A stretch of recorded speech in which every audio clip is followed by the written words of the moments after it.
Now somebody say, look at the next slide. Say, argument around music ministers are the reason why many now play in clubs.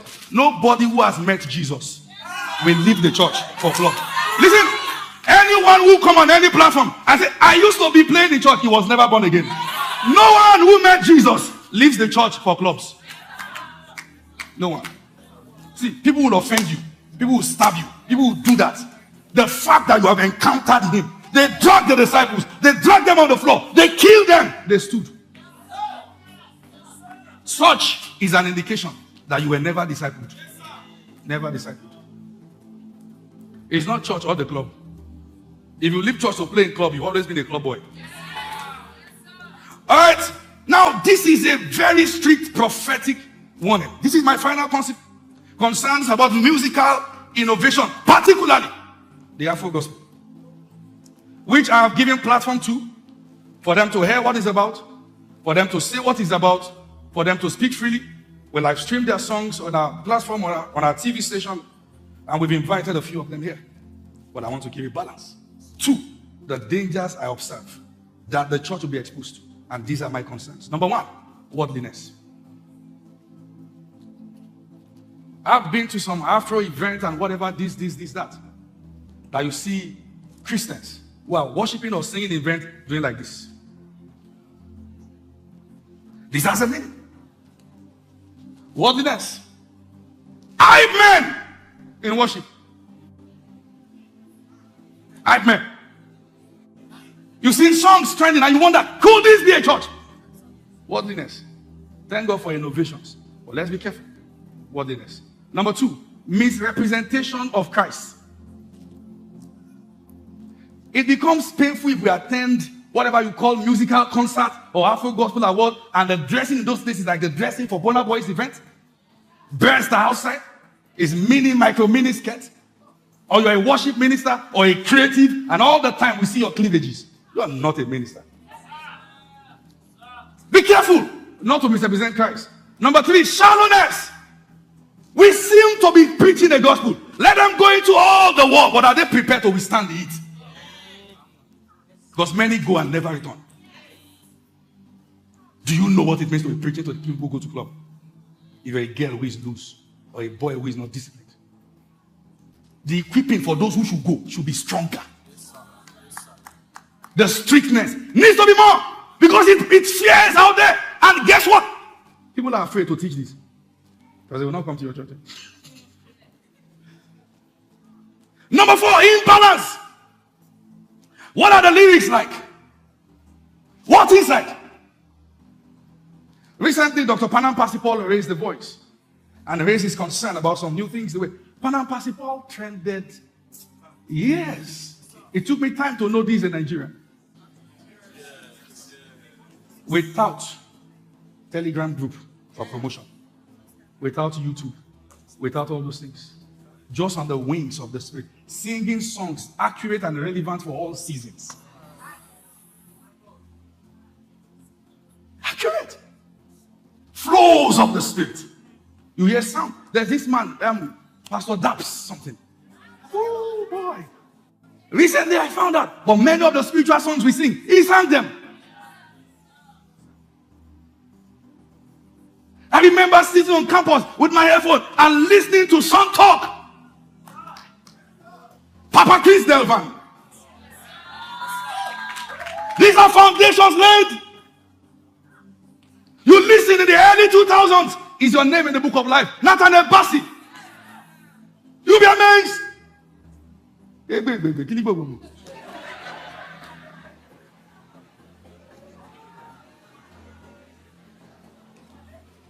Listen, and one of the solutions we have employed in Light Nation is that we have cancelled, apart from Moses' invitations. Our choirs will be groomed, they will sing here. Guess what? We will honor them with the same honorarium that we should have given anyone flying in. The same thing.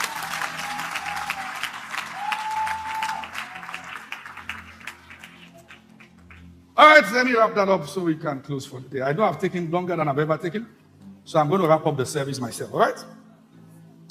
All right, lack of... Okay, so number 5 is doctrinal deficiency. These are my concerns for the innovations in music ministry. Number 6, lack of accountability. You have floaters.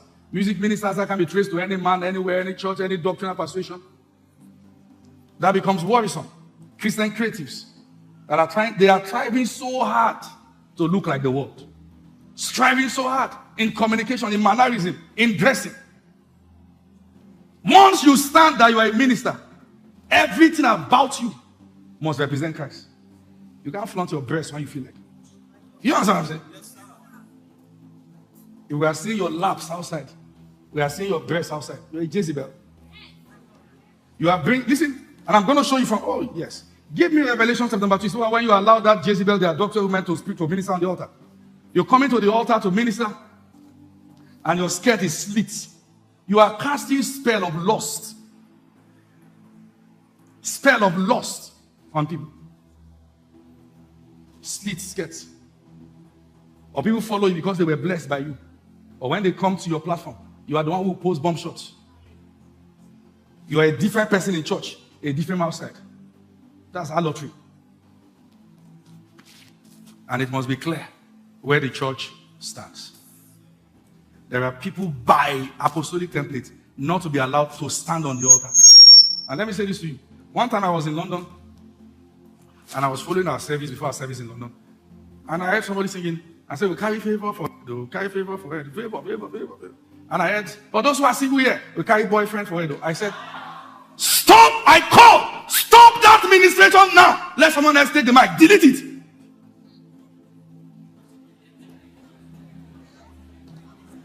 Now, the person who did that is one of mine. And I believe in her. But we can get carried away. There could be moments. That's why there's a need for a pastor. She is one of the most, gifted, humble, kind-hearted person you can see. Even people who are good can miss it. But a pastor is to ensure order. That's it. We can get carried away. You can be singing, I don't know that the beat you want to, what you want to bring in, you heard from Olamide.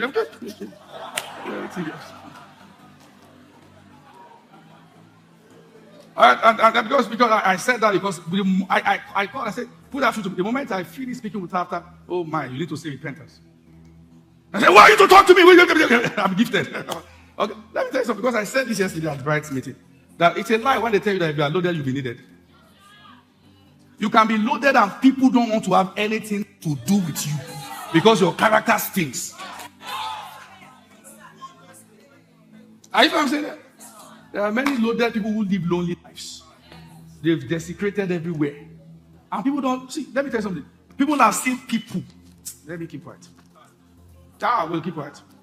Because, listen to what I'm saying. As people stand in church, do whatever they do, whether singing or people who know calls. Be careful.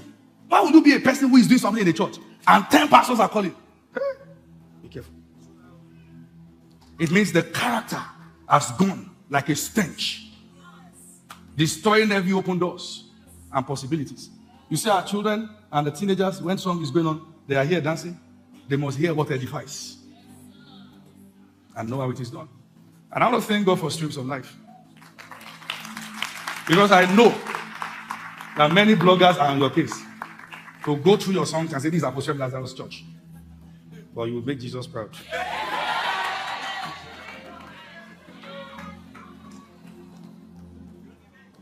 All right, may we all stand as I do the final reading of the word today. Acts of the Apostle, chapter number 2. Are you following me? Are you still here? Acts chapter number 2, then we are going to read. If the church of Jesus will put to subdue the constant arrows and attack against the church, this is what we must do. Acts chapter number 2, verse 42. And where there is day, we will put we. And we must continue steadfastly in the apostles' doctrine and fellowship and breaking of bread and in prayers. We must. The teachings of the early apostles, revealing Christ. We must continue in the doctrine. We must continue. Even when we embrace innovation, there must be continuity. We must continue breaking of bread. We must continue what? Prayers. Everyone join your hands together. There is something we are going to do this morning. We curse the root of the spirit of Jezebel trying to ravage through the church. We break down every structure that Jesus did not erect. It crumbles this morning. Now, let me say this. If you love Jesus and his church, pray this prayer like your life depends on it. Lift your voice loud and clear. We confront the forces of the gate of hell.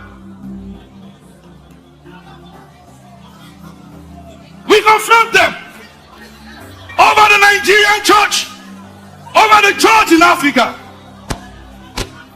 They will not stand.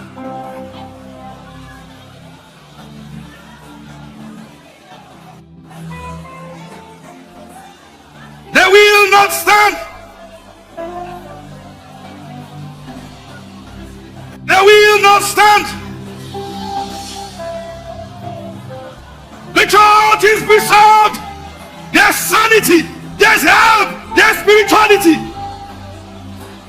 There's sanity. There's help. There's spirituality. Let fire return to the altar. Let fire return to the altar. Let music ministers receive a voice.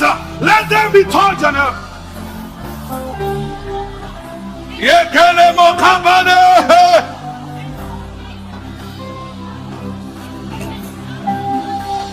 In Jesus' mighty name we pray.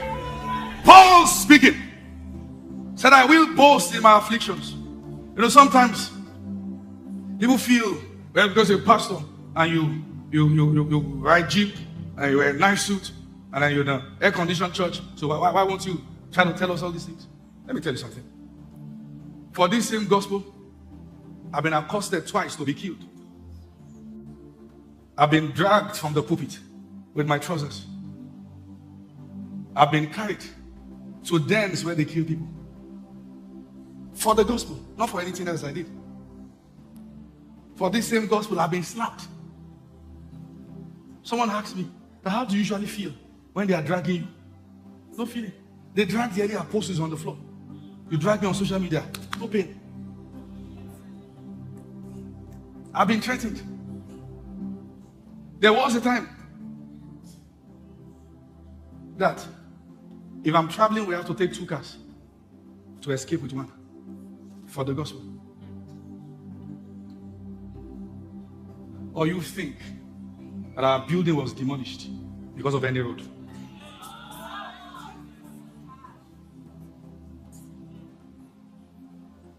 First service here, the next day was a quit notice. After paying and spending what you see there.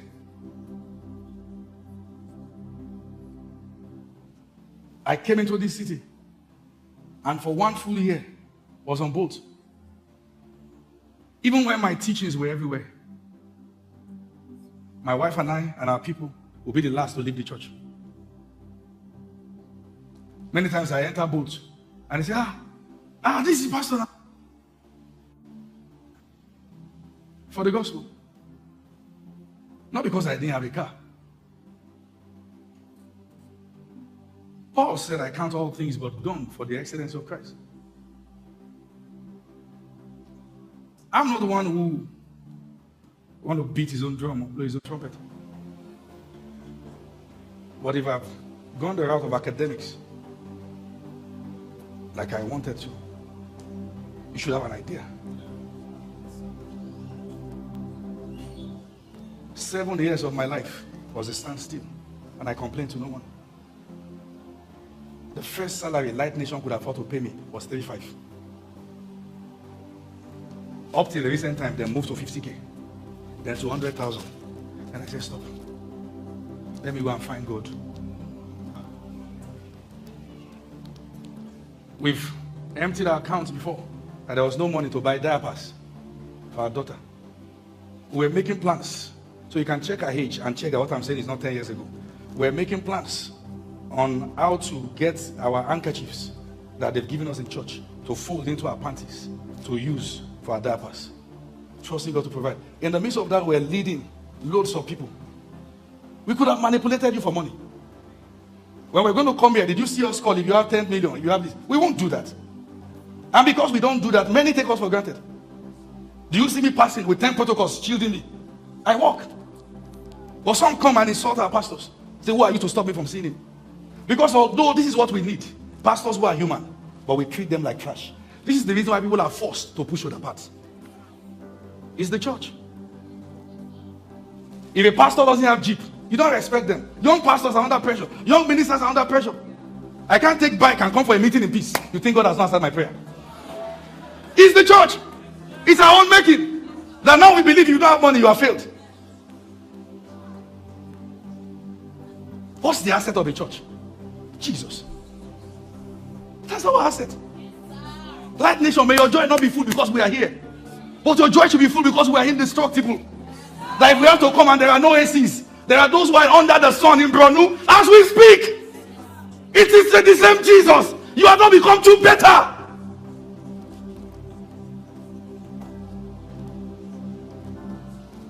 The pastors in Bronu, the ones they are slaughtering, are we better than them?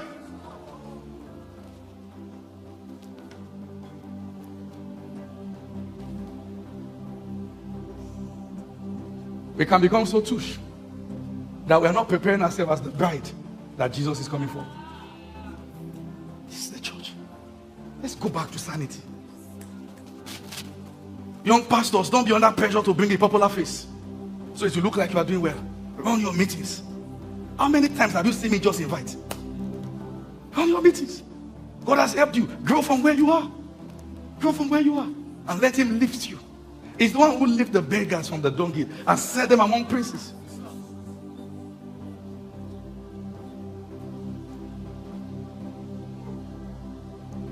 Let me be very vulnerable with you. And anybody can do whatever they want to do with it. I will not tell you which event. One time I had an event.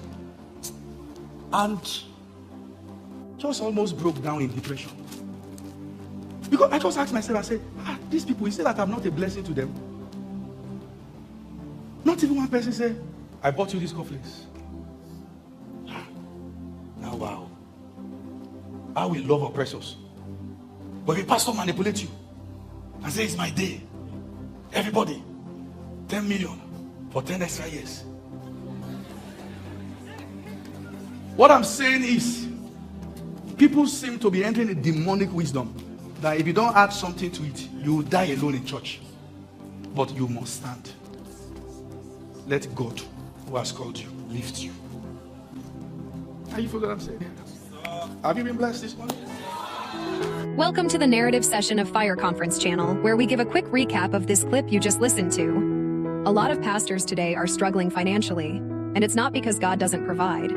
It's because they stepped into full-time ministry without a confirmed calling or a financial plan. They assumed that just because they were passionate about preaching, the money would somehow follow.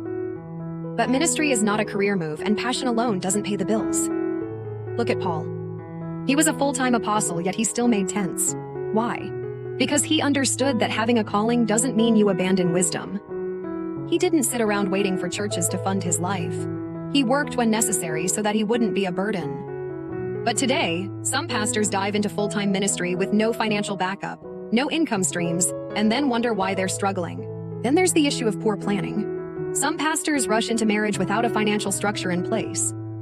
Love is important, but love doesn't pay rent. Marriage is a blessing, but it also comes with responsibilities. And when a pastor starts a family with no clear plan on how to provide, stress follows. Ministry becomes a pressure cooker because now it's not just about serving God, it's about survival. The hard truth? Some pastors are broke because they refuse to think beyond the pulpit. They reject the idea of multiple income streams, thinking it's unspiritual to work a regular job or start a business. But if Paul, one of the greatest apostles, saw the wisdom in working, why should anyone else think they're above it? God provides, yes, but he also gives wisdom to plan and work smart. At the end of the day, full-time ministry should be a calling, not a financial trap. If God calls you, he'll make a way. But if you call yourself, don't blame him when things don't add up. And if you're struggling financially in ministry, maybe the answer isn't just more offerings. Maybe it's time to ask God for wisdom on how to create multiple streams of provision. Because a pastor who is financially stable can focus on the kingdom without being weighed down by survival. And that's the thing.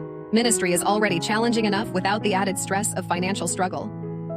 A pastor who is constantly worried about how to pay rent, buy groceries, or provide for their family is operating under unnecessary pressure. That's when desperation kicks in, and sadly, that's when some start compromising. Ever wonder why some preachers spend more time preaching about money than the gospel? Why every sermon somehow leads to an offering basket? It's not always greed, sometimes it's survival. When a pastor is broke, the temptation to manipulate people into giving becomes strong. Suddenly, every message is about sowing a seed and unlocking blessings because deep down, they're hoping for a financial breakthrough themselves. But it doesn't have to be that way. The Bible never said a pastor must be poor, nor did it say that full-time ministry means full-time financial struggle. The problem isn't the calling, it's the lack of wisdom. A pastor can serve God and have multiple streams of income. They can preach and own a business. They can shepherd a church and still have investments. One does not cancel out the other. In fact, financial stability allows a pastor to serve with integrity, free from the burden of depending on people's wallets for survival. And let's not forget the importance of planning. Rushing into full-time ministry without first establishing a financial foundation is like building a house without a blueprint. It's bound to collapse. Getting married without considering financial responsibilities? That's inviting unnecessary hardship. The truth is, ministry is about stewardship, and that includes finances. God provides, yes, but he also expects us to use wisdom. If Paul, a man who wrote half of the New Testament, understood the balance between ministry and financial independence, why should any pastor today think they're above that? At the end of the day, a broke pastor is not always a man of faith suffering for the gospel. Sometimes he's just someone who ignored wisdom. And wisdom says, if God hasn't called you into full-time ministry, get a job. If he has, trust him, but also plan well, build wisely, and don't be afraid to create financial streams. Because a pastor who is financially stable is free to focus on the real work, shepherding souls, not chasing survival. I'm sure you've been blessed by this clip. Don't forget to give your opinions at the comment box. Share this video to someone and remember to subscribe and like this video.